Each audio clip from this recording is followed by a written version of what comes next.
Hi, everyone. It's Ryan Fowler here with my good friends Jordan Kurtz, Tim Costello, Inner Game Group Live every Saturday at this time, except when we're a few minutes late like today. We have a great one today, though. We are going to cover part 3 of this conversation we've been having with this, not us personally, but another gentleman's been having with this therapist who's handled narcissistic relationships and narcissistic parents and families for the last 40 years. And I've taken this personal journey that we're going to explore today because I have a narcissistic parent. And really what we're looking at, people who are in general, who grow up in dysfunctional family units, there's a lot of enmeshment. There's a lot of, you have to play a role. You have to do something for the family, and that invariably involves taking who you are as a person and putting that to the side. And so part of healing is not just getting the painful beliefs and feelings out of you, but it's learning to assert yourself as a human being and letting others be who they are. So how do we do that? How do we, being raised in this family dynamic where you cannot be you, how do we get to the other side? What's the process where you can be you? And it's really, really critically important because it sucks going through life not accepting who you are and not being who you are. People who have imposter syndrome, I mean, it's way more than just feeling like an imposter. If you reject who you are going to have depression and anxiety all the time because that comes with rejecting your core. This is very, very foundational stuff. So how do we get to the other side? What does that look like behaviorally, emotionally? What's the process? That's what we're going to dive into today. Going to be a really great episode. But before we dive in deeper, Jordan, introduce yourself, and then Tim, welcome to the show. Hello. Jordan Kurtz. And I do hypnosis because I think it's kind of neat and helps people. I noticed, I'm looking at the timestamp. This is part 3. I think Ryan mentioned that because we only got like halfway through the actual interview, and it's so dense that we decided to cover it again. Yeah, that's all I got. I'm looking forward to the show. All right. I'm Tim. And I want to make a comment about what Ryan said about you fulfilling your role in the family. Now, this is not a role that all of a sudden you decide to take on and support the family. This is a role that has been programmed into your subconscious by your parents from birth. Yeah. And what Ryan's talking about is how to break out of this role, not damage all those around you, but let them be who they are till they get fixed. So this is really which may be never. But the key is you did not choose this role. This role was programmed into you. So you can now choose to reprogram that subconscious so that you can now fill your human, natural, authentic self role. And it is exhilarating and fun. Yeah. And you're going to feel better and do better in every aspect of your life once you get to this point. It's really great. Okay, so let's go ahead and just dive in with the clip. And just to set it up, remind me the therapist's name. I know I should know his name. Jerry Wise. Jerry Wise, that's right. I've only heard it 5 times today already. Yeah, who is Jerry Wise? He is wise. Yep. And we had a conversation. I'm not going to reveal like all the ins and outs and details, but Jordan and I were having a conversation, and this guy's CBT or just like conventional therapy, and it has its place. It is helpful. It is helpful to if all you have is someone explaining stuff to you, and then you do self-talk and certain cognitive mindset exercises. It's not going to go near deep enough to get complete healing for you. For people can get better, but in my opinion, with what I've seen, traditional therapy by itself, if you've been heavily abused, is not going to completely fix you. It's going to help you manage stuff. You may get somewhat better over years and years. You know, maybe you start feeling a little better within a few weeks or months, but by itself, in my opinion, totally insufficient. But with that said, it does have its place. It does have its use. That's why we have this show, to explain this stuff, because it is important to consciously understand the things that Mr. Wise is going through here. So we're going to start with this part where and we'll never get to a point where like CBT is useless or traditional therapy is useless. I'll never take that position. I think it's great. I just think it's incomplete, like really incomplete by itself. But this part of the video is Mr. Wise here explaining how he started to differentiate himself and kind of get his family to see, hey, I'm a person with wants and needs, and it's okay for me to express that. And so we'll go ahead and start playing, and then just I'll add a real quick note, Ryan. I think the part of CBT that I like is if you come from a dysfunctional family and you're trying to evaluate, okay, what pieces of this are actually dysfunctional? Like if you've grown up in an environment of just toxicity and narcissism or borderline or things like that, you may not have even a baseline for what relationships should be like. Exactly. So I think a good therapist can help point out things. They might not be able to rewire your subconscious, but at least to get you in the direction like, oh, wait, when somebody emotionally reacts this way to make me feel guilty, that isn't healthy, you know? And it's like, they can start to shine a light on some of the problems that you otherwise might not have seen because it's all you knew. So I like that element. And if I could add on to that, Jordan, that's a really good point. If you don't get your trauma cleared, then you will likely fall back into two things. One, you'll likely fall back into that environment that will re-trigger you, even if you're trying to cognitively overcome it. And number two, if you don't get your trauma cleared, you may never have the path to start understanding, like Jordan said, what is dysfunctional.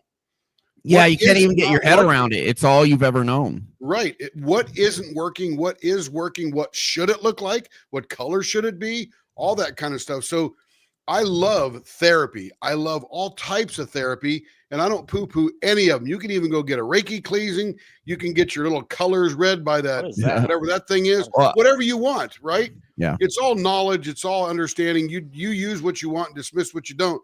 But none of that works because it's cognitive unless you've cleared the subconscious well and cleared that trauma and reprogrammed to be how awesome you are.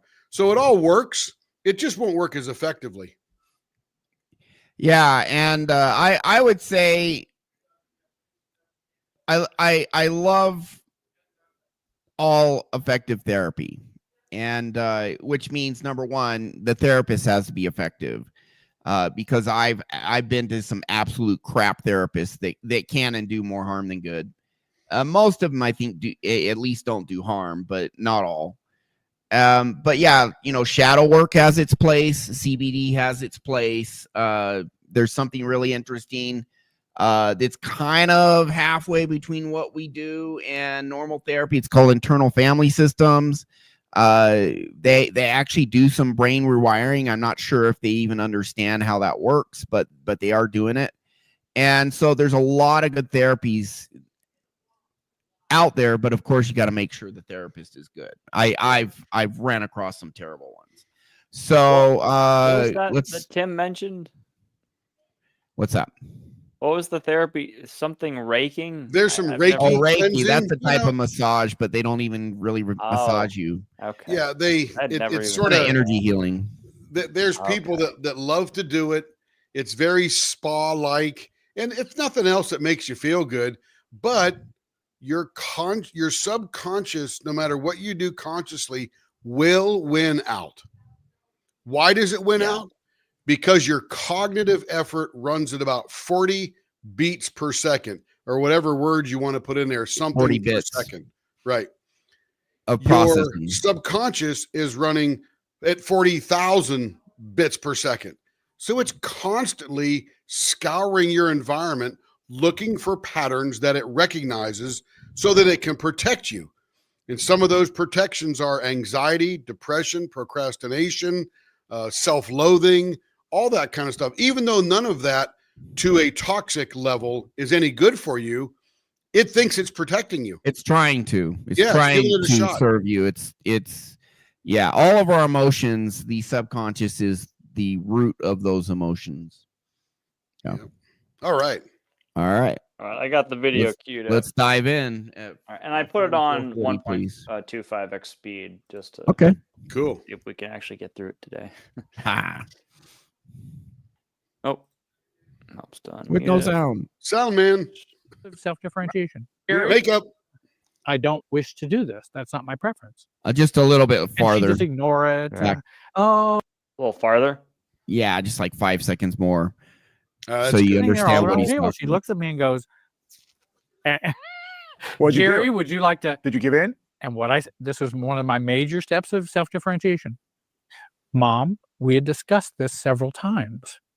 And one of my preferences is this is not what I wanted to do. Ooh, rough on the feathers over here. You So know, I just wanted to. Oh, just for context, Yeah. you didn't see last week's show. She's talking asking about- him to do Yeah. the family prayer. Yeah. And he's like, I don't want to. Share So that. that's the context.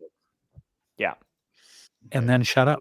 and then everyone's waiting to eat. The food is out. Everybody's going, we don't do that in our family. So you started to break the cycle a little bit and create Well, a our shift. family was never the same. Really? Never the same. Well, you lose a parent, you're gonna. I mean, it's Well, never the that- same, in right. general, but But that someone would say no. wow. And so mom went ahead and gave, and then it was shared around and nobody asked me. But then I could say, hey, I'd be happy to do that today if you'd like me to do it. Because now I'm doing it because I'm choosing it or want to. But it's not, here's your role. You do this role, Jerry, and be happy. So your mom, did she get upset with you when you didn't do this? Did she give you a stare? Oh, Did she? Well, yes. She gave me a look like we don't do that. But then you said, know, I'm gonna create my boundary. It was just to state my position. And then the hardest thing to do was to stay quiet. Not And apologize. not save anybody from this Wow, moment. interesting. That's self-differentiation in the family. Wow. Because I'm changing my dynamic in the family. I would have said, oh, no, it's going to be okay. Or, okay, I'll do it today. But, I don't want anybody to feel bad. And I don't. Wow. How old were you at this time? Do you remember roughly? Probably in my 20s. Oh, wow. Okay. And you were the youngest of. And I was the youngest of 3. Wow. Well, and then I thought, my brother's not going to like this. Nobody's going to like this. And look, she just lost her husband. Oh, man. We lost her dad. And now Look at you being a little brat. You know, you're it's like, being a little brat. All the role thing that's going to come out. And I'm going, but I can't care about that. wow. That I'm not their little brat. They can think of me as a little brat. Yeah. They are not me. I am not them. Wow. I'm not a little brat. I have a purpose because mom always used to guilt me into singing Mm. because I did professional music and I sang and I did things like that and went to music school and Lord knows what. And so she, oh, Jerry, you have to sing for everybody. I don't want. Sometimes maybe you do. Sometimes you don't. Sometimes Right? I don't. And Yeah, I'm not here to be the Puppet. Oh, yeah. the monkey on a, okay, Jerry, now perform, Yeah. and I never could say no. It was Really? so hard. Oh, it's just, When did you finally say no or no? well, because the family prayer was the beginning of, and then you started to stand for yourself. then I'm going, this is the new Jerry. Boundaries. And I'm not going to get reactive. I'm not going to be mad that mom didn't listen to me before we got there and that she would rescue me from this moment by not asking me. Because I knew she wasn't going to rescue me from this moment. But I don't need to be mad at her. She just had her plan. I have mine. Wow. So it sounds like what I'm hearing you say is you can't expect to change your parents. You can't expect to change your spouse or your partner, but you can change the dynamic you have with your parents or your spouse. Exactly. And when you start to do that, you're self-differentiating from a dynamic that once was into a new dynamic. Just And pause right there. they I was can't. going to say the same thing. Go ahead, Ryan. Yeah. So if you still have trauma in you, what he's talking about can be extremely hard to do. Extremely hard. Maybe you can't even do it. Last Christmas, or we met in January instead of Christmas. That's when the family could get together. I was with my parents, and they did something similar to this, but it wasn't even like a family prayer. It was just my dad giving petty orders that didn't matter at all. Like he was literally saying stuff that you do it or you don't do it. It doesn't affect anyone at all. He was saying it to say it and, you know, see if he could make me do what he wanted me to do.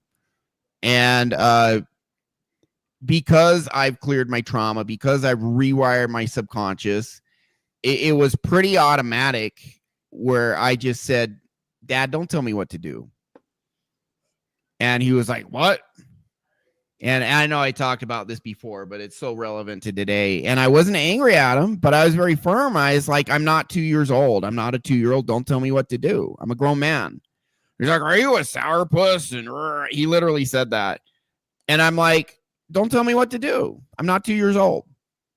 And at some point, now a healthy family, if you're in a healthy family dynamic, maybe they do make a request and you just say, I'm sorry, I'm not up for it today.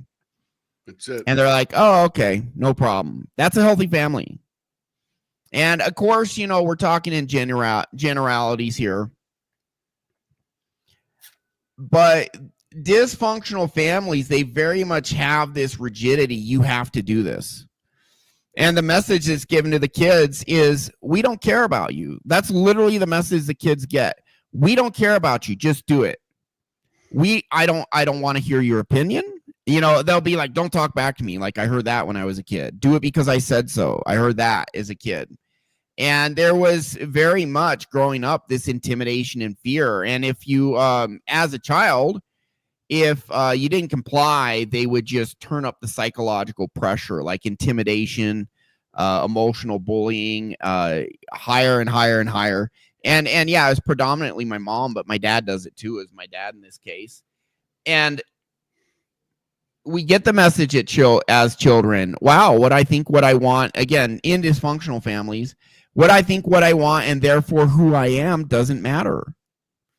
And in fact, I was taught that who I am, what I want, if I want anything other than what they want, because they used religion, you know, they used this framework of, you know, God and Jesus are disappointed with you because you're not doing what, you know, honor thy father and thy mother and follow all these commandments. It was really their version of what God wanted, which meant it's what they wanted.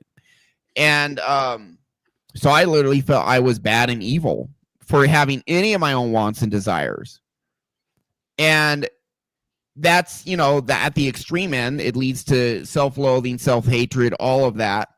But if you're constantly anxious, you're constantly depressed, at some point you got to break out of the mold. So what we do is we rewire your deep subconscious beliefs so that you're just kind of more in this framework of, yeah, I am my own person, so don't tell me what to do. I was actually pretty proud of myself because I wasn't angry or anything, and I wasn't even really thinking about it. It's just he started acting inappropriate, trying to make me his puppet. I'm, you know, be my little puppet, do what I say. And it's just really, like, really petty, insignificant stuff. Like the most petty things you can do. That's what my parents love to boss us around, like stuff that just doesn't matter at all. You know, like there's this rug on the floor. The way you're holding your fork. Yeah, exactly. You know, so what was happening during Christmas was there's this rug on our floor in the living room, and my toe was like 1 inch under the rug, and my dad literally said, don't put your toe under the rug. Like that's literally what he did. That's like how petty and stupid this stuff is. And it's just ridiculous. But and let's be real. Rubbing a rug in between your toes feels good. Yeah. So yeah, it does. Anyways, this whole thing about saying no is, as an adult, if you don't assert boundaries, then you're not standing up for yourself. Like, Yes. do you even, now deep down, you always have a self. And the reason so many people are depressed is because so much of who they are is repressed or suppressed. And it leads to them being depressed. So it's just critically important. Accept them for who they are. Don't try and change them. They're probably not going to change. Maybe they will. If they do, great. But accept them for who they are. But also, you need to be your own person, and this is part of that. This is part, and I said in the last show, I said I wish he would have said I won't do this, but he said I don't want to do this, and I do kind of understand where he's coming from, which is he's expressing his desires. And so for him, and maybe I didn't fully get it last time, I was more focused on asserting boundaries. But Mr. Wise here in this example is saying, here is my opinion and my desire, which is I don't want to do this. And yeah, at some point, stand up for yourself, and you got to be willing to accept the consequences, whatever they are. The consequences probably aren't that bad. They'll probably say, oh, what's wrong with this person? Give you a weird look, and that's it. Or maybe they talk a little trash about you to other family members. Who cares? They're doing it anyways, right? So you do have to just, to get to this point, to be able to do this, you absolutely have to clear out your core, start believing in your ability and value, so you believe you're worth standing up for, accept them for who they are, and accept whatever the consequences may be. Because this stuff seems small, but this is literally you claiming your soul. It's you saying my soul and who I am as a person matters. And it's okay to express who I am. I'm not going to hide who I am. It's actually extremely important to be able to do what Mr. Wise is saying, is talking about here. So any comments from you guys? Absolutely. So I would imagine Mr. Wise is not explaining the whole conversation that went on when he was 20 and asked to say the prayer. Because as Ryan made mention, there's going to be consequences for you asserting yourself and claiming your authenticity. Now, if you haven't had your subconscious rewired so that you know who you are and you know your value, and you're going in there with just a cognitive tool, right? The doctor told me to do this when this comes up, therefore I'm going to do this thing. Most people in a toxic, dysfunctional family relationship will not be able to withstand the gaslighting and guilt and shame that will come when you reject their request. Yeah. Right? It'll really, if you still got trauma, you'll be messed up when they do their little trick. You're going to re-trigger right back into your role real quick, because your subconscious is going to say, oh, I recognize what's going on right now, and I need to do this to protect myself emotionally. So that's what's going to happen. Now, the difference is, and this is what Ryan's talking about, when you get your subconscious rewired, which any single person can do. Yeah. Really important. Anybody can do it. It's not a hard process. Yeah. It's a painful process. It's a hard process, but it's not impossible. Once you get that done and you start practicing your authentic self, when you get into that situation and you decide, no, I would not like to do that today, mainly because you're being told to do it, and you reject that control over you, they will start their process of gaslighting, shaming, and all that type of stuff, guilt laying, etc. But all of a sudden, a lot of those things, I won't say every single one, but a lot of those things will not trigger you. Yeah. You'll sit there and go, wow, I never felt like this before. It no longer works. Bring it on, baby, because I really don't want to do that thing. And you can bring it all on. And just like Ryan said, his dad says, what are you, a sourpuss? That's gaslighting. Yeah. That's guilting, shaming, that type of stuff, trying to put him back in his place. And sadly, Ryan has moved the chessboard and he's on a different level, right? So it doesn't trigger him anymore, where 30 years ago, it would have triggered him right into his spot. 30 years ago, it'd be like, oh, my dad is shaming me, and that means I'm a bad person. That was my subconscious belief system. Now it's like, hey, he could say that, and it's not true. Yeah, but let me make the difference. My subconscious belief system's different now. Right. Back then, Ryan, 30 years ago, you weren't thinking this is a toxic environment, so on and so forth. You were just reacting and playing your role. So That's right. I was on autopilot, and Yeah, all of us are on autopilot to a Absolutely. degree. But so the difference Um, is yeah. Ryan now stands his ground and says, I really like my toe under the carpet. It feels good. And quit telling me like I'm a 2-year-old to get my toe out. And then yeah, his and dad- so what are my subconscious beliefs that lead to the behavior? Well, the subconscious beliefs are my opinions matter, who I am matters, the real me is the best part of me, I have intrinsic value, so it's okay for me to be me. My imperfections don't make me bad or evil or not good enough. My imperfections make me human. Welcome to the human race. And if others don't see my value, doesn't mean I don't have value, it means they can't see it. So and because I matter, what I want matters, and it's okay to assert myself. That's what's in my subconscious, these deep core identity belief systems. It used to be way, not anything like that. It used to be if someone rejects me, that means I'm a loser and a reject, so I better not get rejected, so I better do what my dad says. That's not there anymore. So now, because these new programs are in there, a natural response is, don't tell me what to do.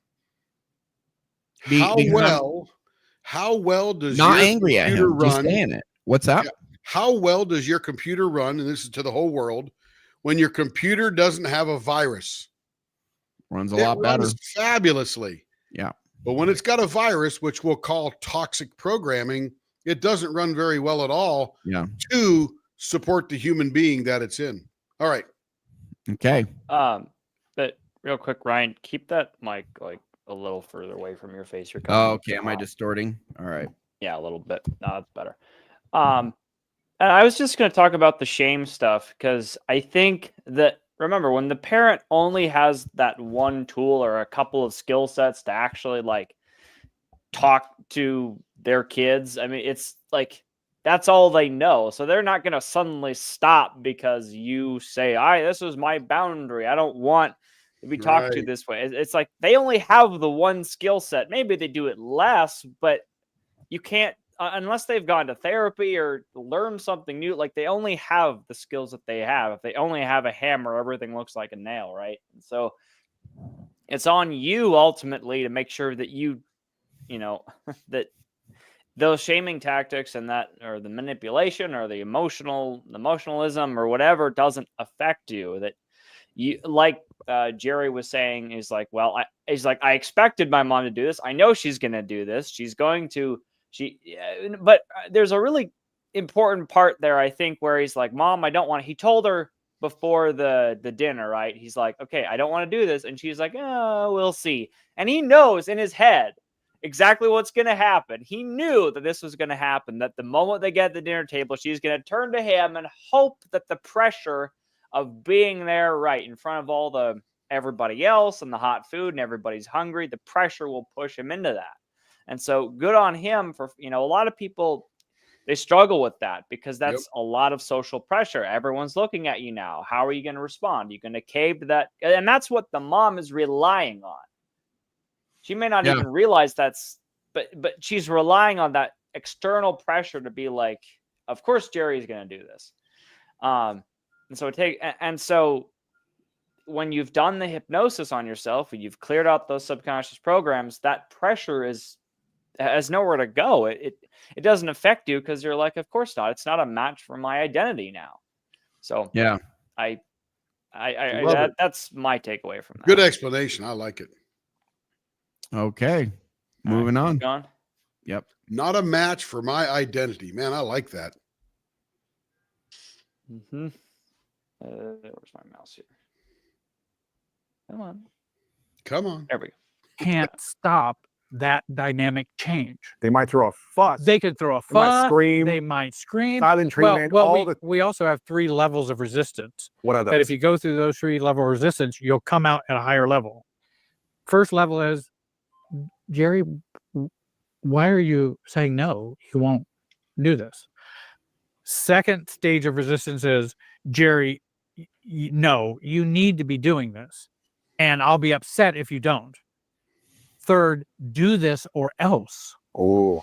And if you can say self-differentiated through all 3 levels, you'll start here, go up the levels, and end up here in the family. Not here, but here. Because they can't. They can't control you They anymore. can't control my dynamic of the family. They can control, they can yell and scream and do all that, but this family is now different because I'm different. Let's go. And I'm still connected. Right. If I'm not connected, then you don't have the power. The emphasis is not there. But if I'm still connected, and you could become a scapegoat. You could become, I mean, that's one of them. Then we'll make you the scapegoat. And you can go, that's fine if you need to do that. And I'm going to continue to be me. And I can love you. And, if that's what you need to do, then we have to be patient and let time. And so now they have to decide, do we want to lose him or do we not? The burden's on them now, not on me. Can we change to accept him? We change to accept him, and that's their choice. That they get to decide that. Now here's an interesting question for you, as someone who It's just, this is so relevant to what I'm experiencing right now. It's just like super relevant. Well, give us So some background relevant. on what you're experiencing. But it's just, but the thing that's, let me go to full screen here. The thing that struck me that I'm having to learn at the moment is like, they're allowed to view me in certain ways, and that's okay. If your dad wants to view you as a sourpuss, he's allowed to do that.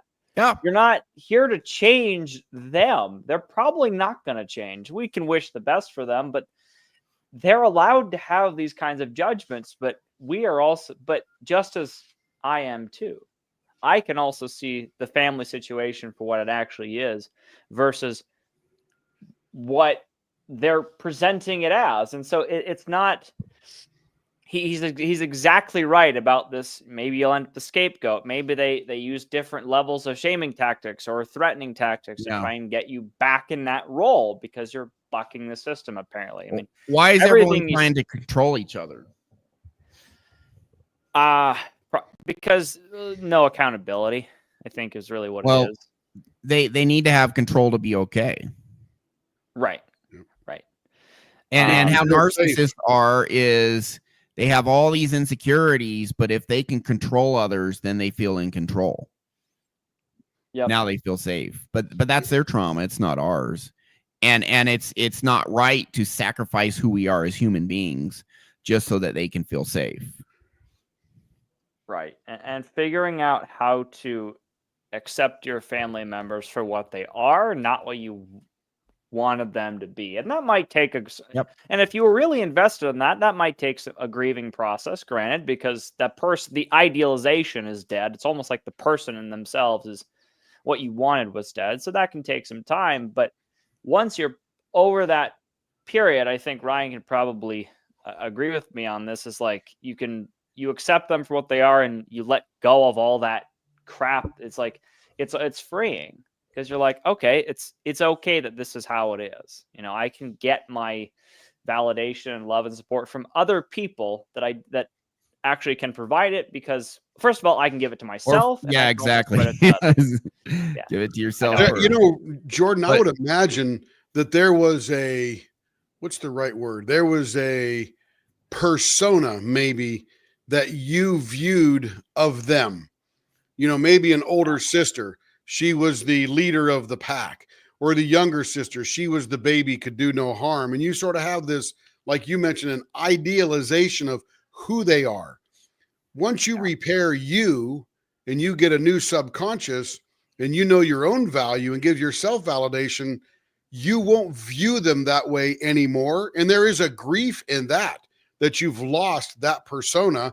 Probably doesn't take very long to get over once you've been repaired, but it's still, I'm sure Ryan at one point viewed his mother differently, viewed his sister differently, his dad differently. I mean, yeah, absolutely. There's a whole different relationship, and those other personas have died. Yeah. Yeah, this is actually this dynamic. These family dynamics are fairly complex, but I would like to point a few things out. Number one, when you're in this rigid family dynamic, so my family had this underlying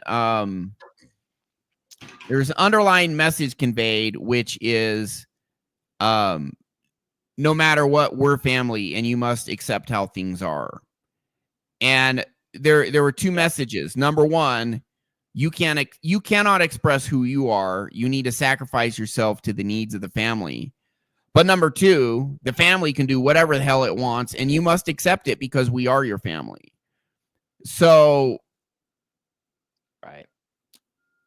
what it looks like in a healthy framework is I accept you guys for who you are. I don't need to control or manipulate you. And I'm not going to let you control and manipulate me. I'm going to be who I authentically am. And there's such a ridiculous amount of benefits to getting to this point. Your anxiety, depression, unhealthy anxiety is gone. You got to rewire your subconscious to get to this point where you're healthy. I accept my family for who they are. And, one thing about woke culture, cancel culture, all of that is there's kind of two sides to this. One is who I really am is unacceptable. And then the other side of this toxicity is you must accept me for who I am. So all these woke people are saying you must cater to me. You must call me by my pronouns. You must do X, Y, and Z, and the entire world must behave in a way that I deem acceptable in order for me to be accepted. That's woke culture. That and if not, then you're racist, misogynist, all this, and incredibly toxic. And the answer is these people different than me. I accept them for who they are, but I can be who I am, and they don't have a right to control me, and I don't have a right to control them. And if we accept who we are as good enough, then the need to control others is gone. Because if they don't do what we want, guess what? I'm still good enough. I don't need them for validation, love, support, and approval. I give it to myself. This whole dynamic of people controlling each other is they're trying, they look at the outside world as the source of their validation because they don't know how to give it to themselves. And once you learn how to give it to yourselves, the outside world can do what it wants. You're good.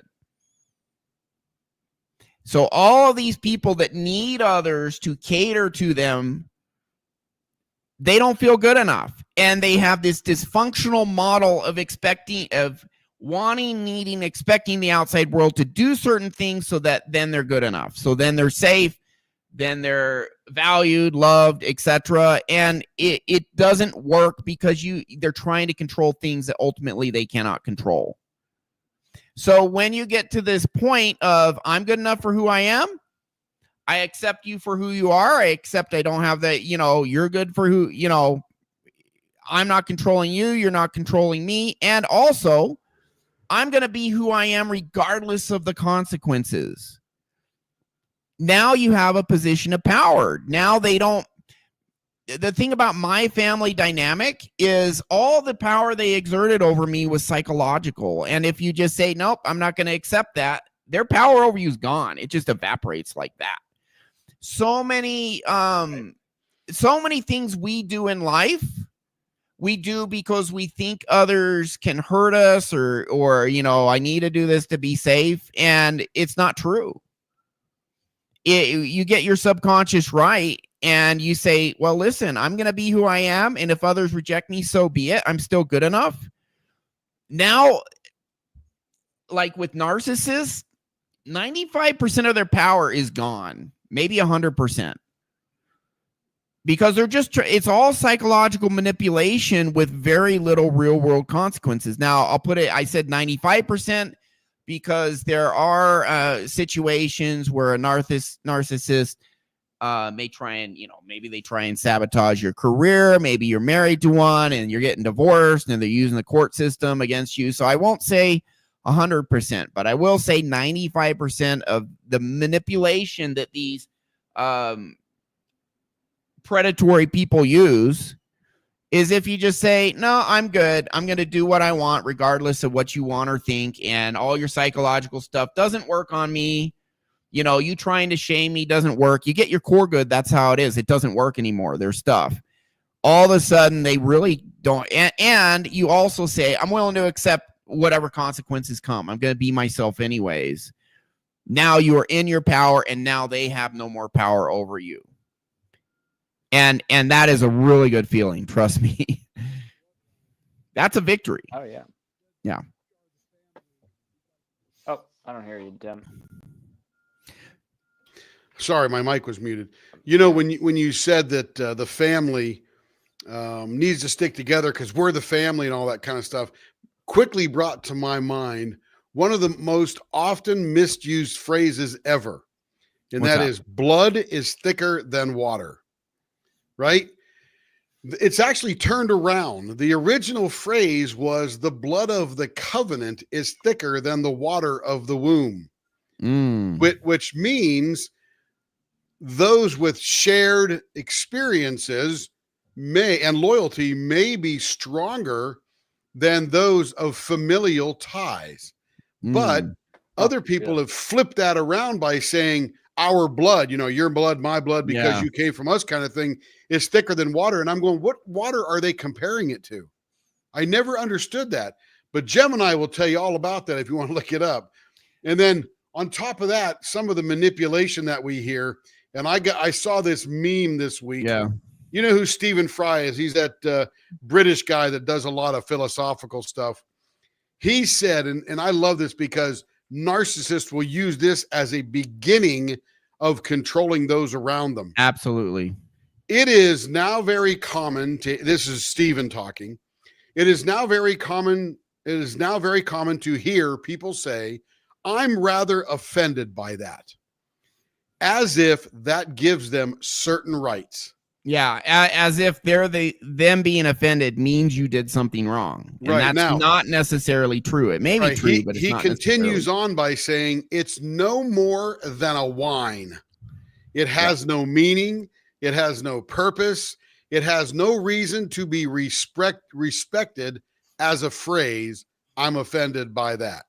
And then he adds, well, so effing what? Yeah. But it's well, and you know, this 0 F's given. 0 F given is a position of power. Yes. But the reason I bring those two manipulate things up, me. Yeah, the reason I bring those two things up is that for our listeners out there and the people that will listen to this in the future, it's important to realize these are gaslighting phrases. It's the beginning of me controlling you. If you don't react to them, they can't control you. Yeah, a few things to add to that, Tim, is we're not saying when others are offended, you know, maybe I offend someone and they're offended and I say, oh, I screwed up, I apologize. But the framework we're talking about is we are not bound or obligated just by the fact of someone being offended. Right. Now they have power over us if, you know, that means we're not, and that's in the family dynamic. Mom's that, you know, if mom ain't happy, ain't nobody happy. Yep. You know, and so now mom has all this unrighteous dominion over people to use her family as marionettes. I'm not happy. There's going to be hell to pay. So now mom is unrighteous. Watch out. Mom's on the warpath. Yeah. And you know what? Shame on mom. That's it. If mom thinks her happiness is more important than the happiness of everyone else in her family, shame on mom. That's a dysfunctional mom. So there's going to be times where you offend someone and you apologize, but we are free to choose that. And if someone gets offended and we're like, they're just being manipulative, I don't care. So when you have a healthy subconscious, you can do that. You can literally not care. You can literally say, hey, I have a right to have a different opinion. They disagree with me. They're offended. Doesn't make me bad necessarily. Now, another thing, this whole blood is thicker than water. Well, and again, I know there's many different religions watching this, but this is one thing for Christians to point out that absolutely goes against Christian doctrine. You read in the Bible, Christ says, those who put mother or father above me are not worthy of me. And I'm paraphrasing, but that message is absolutely in the Bible. You know, if you elevate whatever your mom and dad do or whatever your family members do, you know, he said, I don't bring peace but a sword. I'm here to set, you know, brother against brother, mother against son, or, you know, again, I'm paraphrasing. But he says, yeah, if you just do whatever they say, no matter what, you're not worthy of Christ. It's in the Bible. Look it up. So this whole blood is thicker than water, meaning the implied meaning there is you got to put your family above all, no matter what they do, no matter how abusive they are. No, total bullshit. And for those who are Christian, and again, if you're not, that's fine. For those who are Christian, that is actually antithetical to New Testament Christian doctrine. The irony is like I think the family members that don't rely on those settings, ironically, probably have stronger bonds because they don't need to rely on shame That's and right. guilt. If you just, because you only need to say that when there's resistance to that shaming system. Like I'm thinking of like my dad, because I have a healthy relationship with my dad. Like, yeah, I've never had him say that, but I hang out with them all the time. But it's like I talk to him all the time. It's not because I want to, because I enjoy it. It's not because like, oh, that's why you have should to want to do hang this. out with your family. Yeah, it's Yeah, like 'cause they that's don't. what happens if it's healthy automatically. Those things will happen just by default, and so Exactly. but that's kind of the catch-22. The people that realize that they don't need to say it, of course, the people that think they need to say it, ironically, have the hardest time. And the people that don't need to say it, ironically, kind of, they get the desired effect that people who say it, want. Yeah. By the way, Ryan, that's Matthew 10:37. There you go. Yep. What's it say exactly? Says, Yeah. he who loves father or mother more than me is not worthy of me, and he who loves son or daughter more than me is not worthy of me. Yeah. So there you go. Yep. Keep rolling on the. All right. book Onward and here. upward. All right. Come here. There's a thing. There we go. Who has worked with individuals and dysfunctional families for 45 plus years, coaching, therapy, all these different things, helping them heal and self-differentiate. I hope to be a parent one day. And for those watching or listening who are parents, what's the best way they can set up their family to be as healthy as possible for their children to thrive and also love and accept each other and have a healthy family dynamic? Or if someone's got some older kids and they realize, oh, maybe I've done some stuff. And many have. I have too. And they're in their teens now. How can I start to change the family dynamic so that my kids feel empowered to be themselves within the family as well? And what I tell everybody, I understand that. And that's an excellent goal. And in fact, it's never too late. People even say, well, I'm 70 now. How can I? So aren't you still a biological human being? I mean, you still are a cell in this whole world of the universe we have.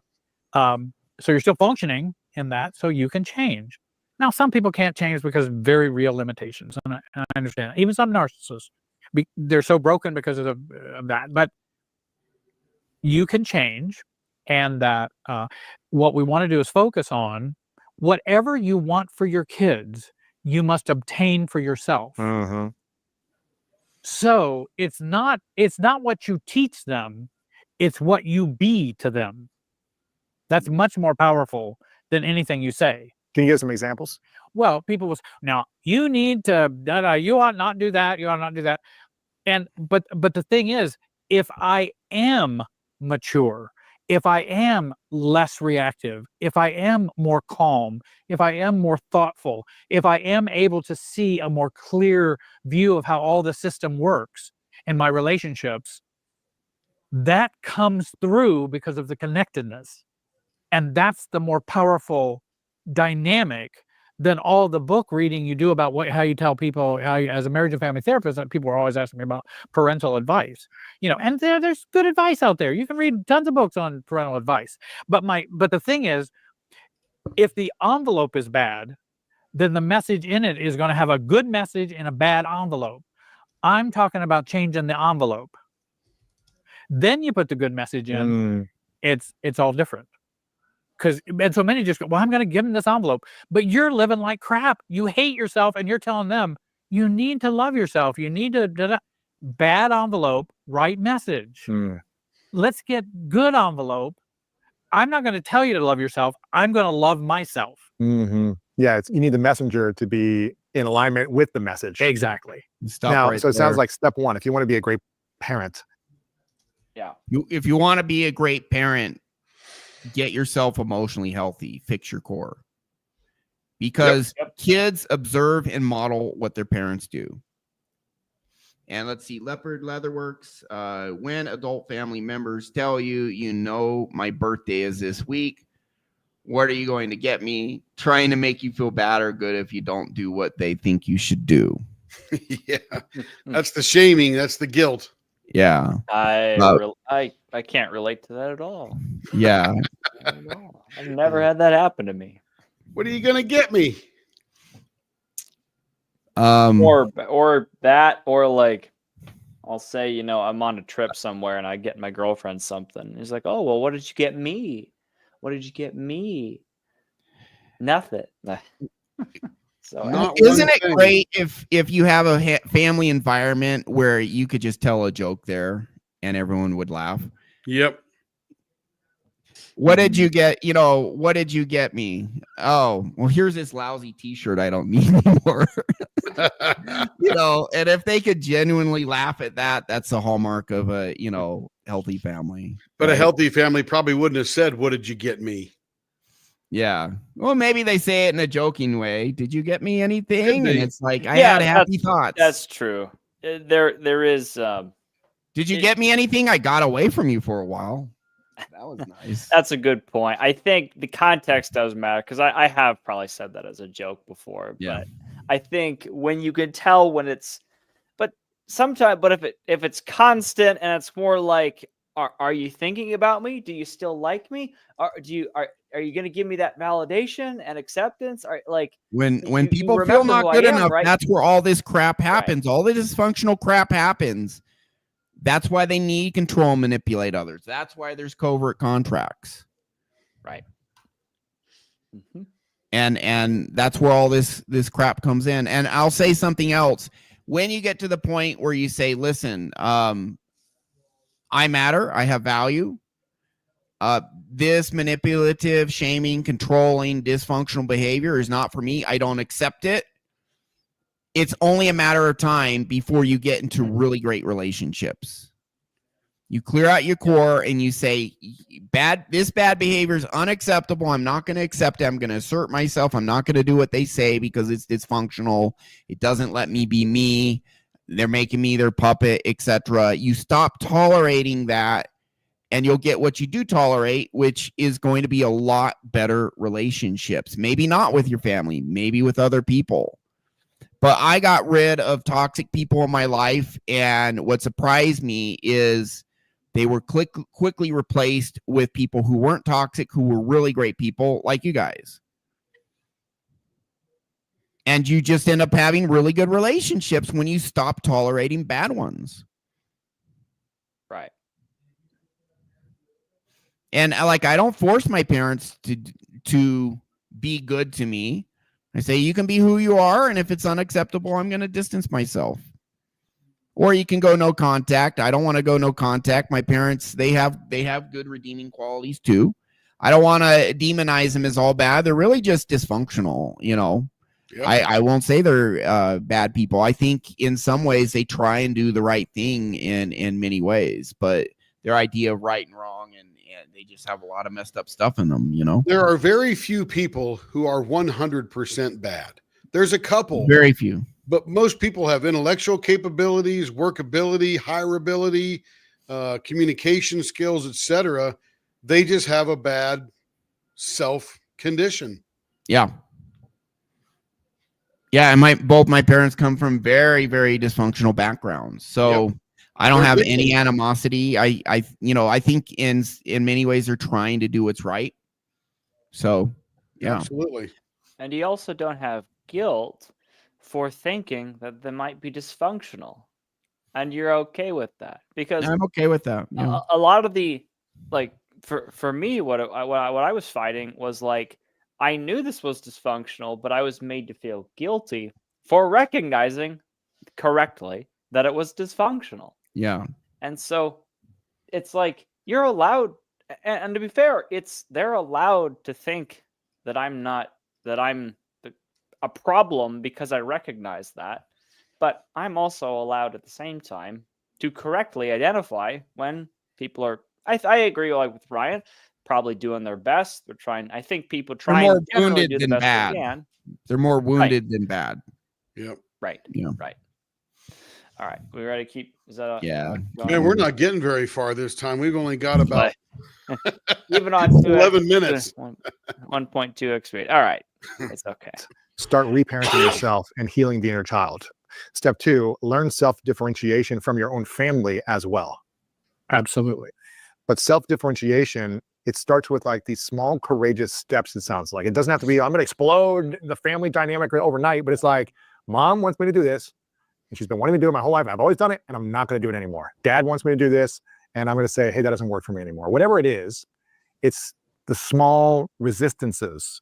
And then what I found is as you are self-aware, becoming self-regulated, and becoming self-differentiated, those are kind of the 3: aware, regulated, differentiated.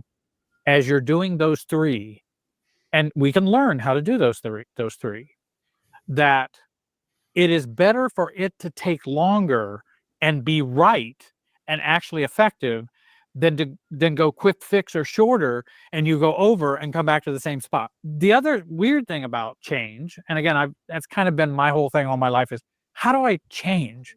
And then as a professional, how do I change other people or help them change, or whether I'm changing them or whatever? How does change work? Change also, many people go, well, that can take a while.